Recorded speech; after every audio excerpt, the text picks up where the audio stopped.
numa dessas noites aí, eu morava no centro lá de Indaiatuba, e aí era muito fácil ir para os bares ali, para os boteco raiz mesmo, tomar uma com os amigos ali, jogar um papo fora e voltar a pé para casa. Eu fui num bar lá, que é um bar até meio que a galera conhece, porque é botecão, só que de final de semana vai todo mundo, sabe? Vai família, vai jovem, vai a galera para se pegar, vai todo mundo. E aí eu fiquei nesse bar até tardão, assim, noite, e falei, agora vou voltar para casa. E aí eu saí do bar e aí tinha um outro amigo que também morava no centro, a gente desceu algumas quadras, uma avenida lá juntos. Aí chegou num momento assim que ele virou e foi pro lado da casa dele, e eu fui pro lado da minha. Eu andei mais uma quadra e meia, quando eu já estava bem pertinho de casa mesmo, assim, que minha casa era uma ladeirinha e já virava, assim, sabe? Ela ficava bem, quase numa curva. Quando eu já estava chegando, tinha um senhor parado na esquina. Tá. E aí, beleza, esse senhor poderia, provavelmente, era uma pessoa em situação de rua, ou era uma pessoa maluca, ou era Não, um boca de alcoólatra. ouro, não vem... Mas ele tava todo de Aí eu branco?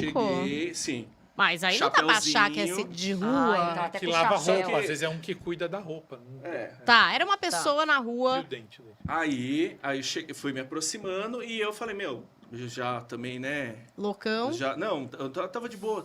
Nunca Eu bebi pra cair estaria assim. loucona. Eu nunca bebi pra cair. Bebia bem, mas nunca, assim, Tá. nada. Aí eu falei, meu, esse cara vai me encher o saco, vai pedir dinheiro, alguma coisa assim. Já troquei de calçado. E o infeliz atravessou, né, a calçada pra me encontrar na Tá, frente. ele foi atrás de E aí, você. sabe quando você fica na saia justa? Se eu voltar pra lá, ele vai entender que eu tô fugindo dele. E eu também não quero ser como o cagão da história aqui, né? Entendi. Aí eu falei, vamos ver o que vai ser. A hora que eu fui passar na esquina mesmo, assim, na quadra de baixo era a minha casa, ele parou e falou, filho, cigarro. Aí eu falei, tá bom, né? Aí tirei o cigarro do bolso e aí eu acendi pra ele. E aí quando ele virou assim, ele tinha Os metade dentes dos dourados. dentes de ouro e ele era um senhor bem judiado. Tá. Bem judiado, Tava bem assim. bem- Tipo, a vida castigou. acho que caracteriza. E por que Caracteriza. por que Mas que você é uma- contou isso pra alguém que não era... aí- isso que é aí, importante. Nessa época, eu tava meio afastado da cultura da roça e tudo. Eu tava vivendo um outro momento da vida. E não tinha chegado o momento da minha vida que eu viajei o Brasil inteiro lá. Sim. E que aí eu voltei a pesquisar, estudar lendas e tal.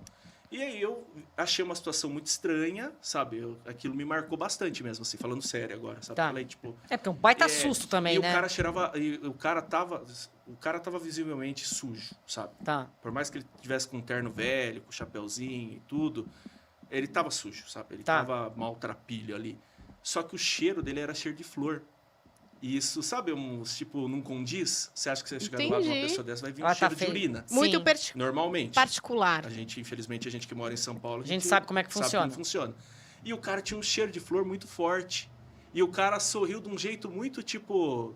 Sabe? sei lá, sabe? Me marcou. Ele me tava marcou. tranquilo É uma naquela história que eu situação. conto pra vocês assim, sei lá quem que era aquele Deixa senhor, ele. mas Não, a gente Aí deixa. passou. Tava de férias em Dayatuba. Acendi. o Ele Boca tem de a Ouro. do Boto também, mas aí o que o Boto fez com ele, melhor não pode contar Ah. aqui, né? O horário Melhor não, não. o horário não permite. Não.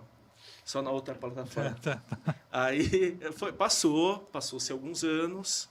Aí, tipo, voltei a Sua ser uma vida pessoa mais normal. tranquila.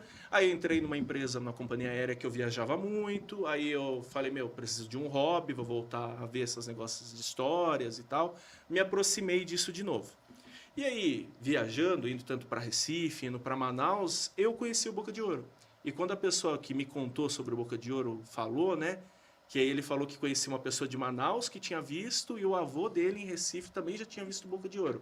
E aí ele me falou, tipo, aí ele falou de um jeito bem, tipo, lenda raiz, assim. O Boca de Ouro é uma pessoa que vivia na boemia e aí ele se perde naquela vida e aí ele se perde num nível tão grande, sabe? De, tipo, ele se perde espiritualmente falando que quando ele passa para o outro plano, ele continua preso àquela situação. E aí meio que ele incorpora aquilo, ele vira aquela Sim. personagem. E ele fica atrás de pessoas que estão passando por um momento parecido com o dele. Fez olha, sentido. Faz fez sentido. Faz